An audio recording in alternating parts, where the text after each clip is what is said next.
Have you ever wondered how something starts out super small and then just explodes? Well, we're about to dive into one of the most incredible growth stories in history, how a tiny, marginalized group in a corner of the Roman Empire grew into a global faith. Let's get right into it. So this is the big question, right? It's a historical puzzle that when you really think about it, seems almost impossible. I mean, you've got a group with no money, no political power, and their leader has just been executed by the most powerful empire on the planet. How on earth did they pull it off? Let's unpack their blueprint. Okay, so our story starts right here, in the heart of the Roman Empire, just after the death of Jesus of Nazareth.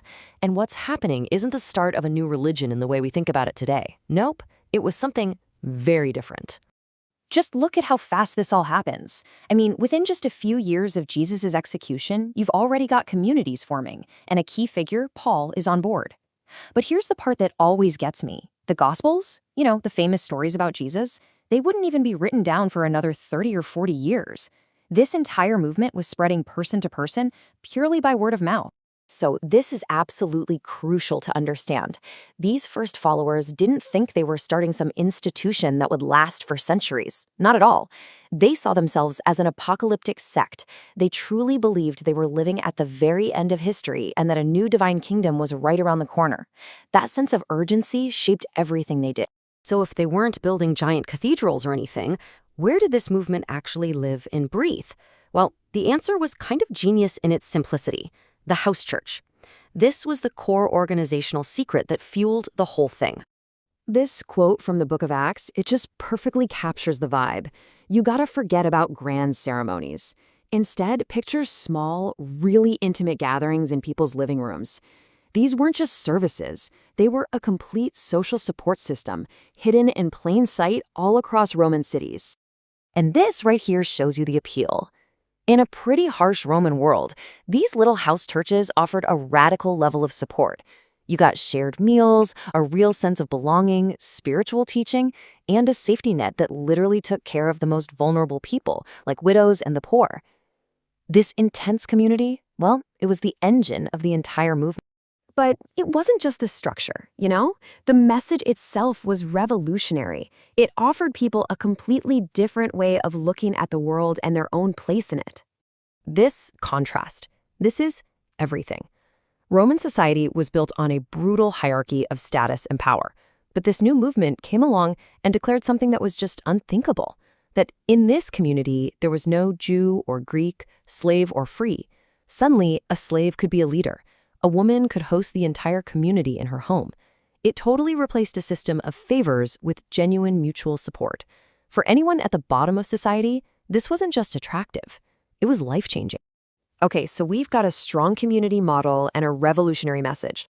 The question is, how did this little spark in Jerusalem manage to catch fire and spread across the massive Roman Empire?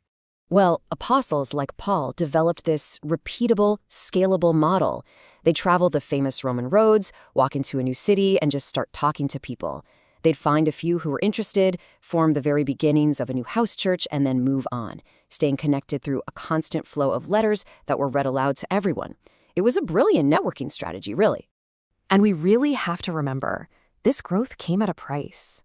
Refusing to worship the emperor and the Roman gods, that was seen as being antisocial, even deeply unpatriotic. And while the big empire-wide persecutions came later, local hostility was a constant reality for them. It probably made their commitment to each other even stronger. And yet, it worked.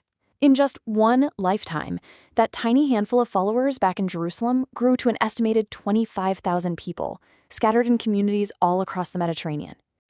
Just let that sink in for a second. From about a dozen people to 25,000.